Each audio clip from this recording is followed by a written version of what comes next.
Start. Learned counsel for the respondent contended that the observation was clearly in the nature of an obiter dicta and did not lay down the correct law. Stop. That was a case in which respondent number 1 had entered into a contract with respondent number 2 for taking advance of the security of the factory premises, plant and machinery stock. A mortgage was executed by him in favor of the respondent bank stock.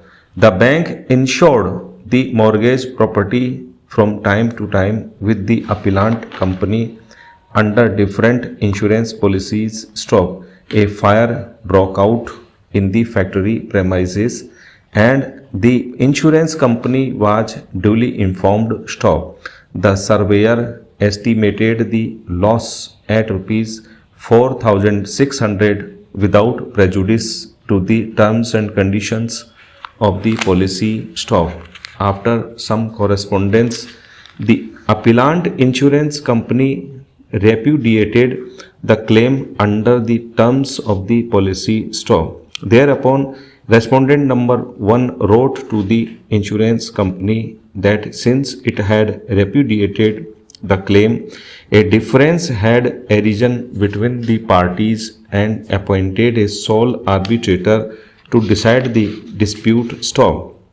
At the same time, it mentioned that if the insurance company desired to nominate an arbitrator, it may do so stock. The insurance company, however, took the stand that since it had repudiated the claim, the arbitration clause in the policy was rendered inoperative and no arbitration proceedings could legally be initiated stock.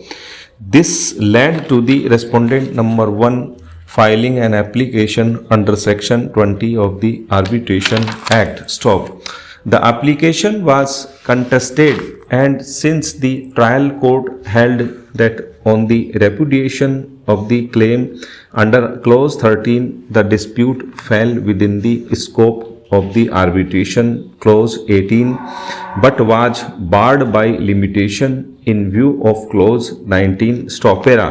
The High Court therefore reversed the trial court order and remanded the case for appointment of arbitrators stock. The insurance company carried the matter to this court stock. While dealing with the submissions at the bar, this court in paragraph 8 of the judgment observed that only one point need to be decided, namely whether in view of the repudiation of the liability under clause 13 a dispute was raised which could be referred to arbitration stock. It also said that incidentally reference will be made to the other question as to whether the proceedings were barred by clause 19 of the policy stock. This court answered the first point in the negative and hence no decision was necessary on the second point, but the court answered it only incidentally stock. This is also clear from the observation extracted earlier stock.